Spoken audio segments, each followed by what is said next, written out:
আসসালামু আলাইকুম YouTube family, welcome house wife cooking recipe and blog চ্যানেলে। কেমন আছেন সবাই? আশা করি সবাই ভালো আছেন। আলহামদুলিল্লাহ, আমরা সকলে ভালো আছি। তো আজ আমি আপনাদের সাথে একটি ইউনিক রেসিপি নিয়ে হাজির হয়েছি। আজ আমি আপনাদের সাথে শেয়ার করব বেবিকর্ন পকোড়া। কর্ন পকোড়া, যেটিকে আমরা ভুট্টা, বাংলা ভাষায় ভুট্টাও বলে থাকি। তো আমরা আলুর পকোড়া, ডালের পকোড়া, নানান ধরনের পকোড়া তো খেয়েই থাকি। তাহলে চলুন না আজ একবার বানিয়ে ফেলি এইভাবে বেবিকর্ন পকোড়া। তো কর্ন পকোড়া বানানোর জন্য এখানে আমি আসলে একদম তাজা কর্ন তো পাইনি, তাই আমি ফ্রোজেন কর্ন নিয়ে নিয়েছিলাম, যেটিকে পানিতে 10 মিনিট মতো ভিজিয়ে রেখে আধা ঘন্টা মতো সিদ্ধ হওয়ার জন্য রেখে দেবো।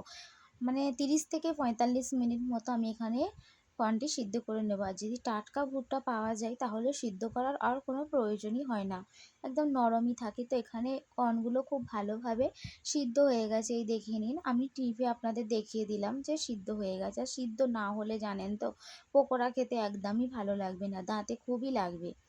তো এখানে আমি একে একে বেসন দিয়ে দিলাম। এখানে 3 থেকে 4 চামচ মতো আমি বেসন দিয়েছি।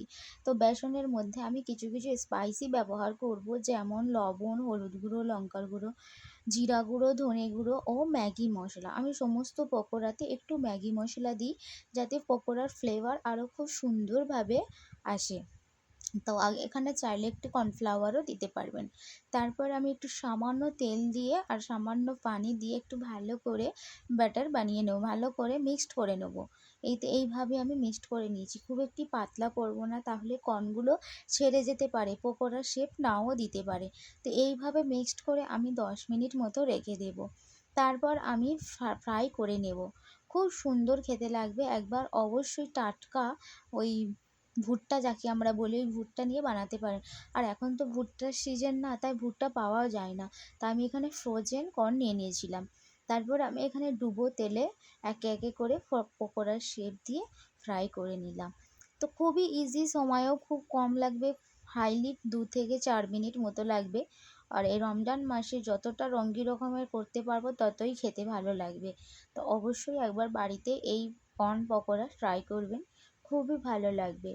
আর ফ্রেন্ড, আমার ভিডিও যদি আপনাদেরকে ভালো লেগে থাকে তাহলে প্লিজ লাইক করবেন, শেয়ার করবেন ও সাবস্ক্রাইব করবেন।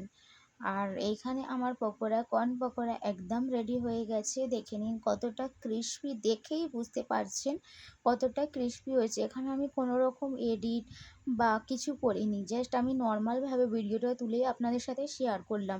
এই দেখে নিন কতটা ক্রিস্পি হয়েছে, আর খেতেও খুব সুন্দর লাগবে ইফতারের সময়। ফটাফট তাহলে বানিয়ে ফেলবেন কর্ন পকোড়া।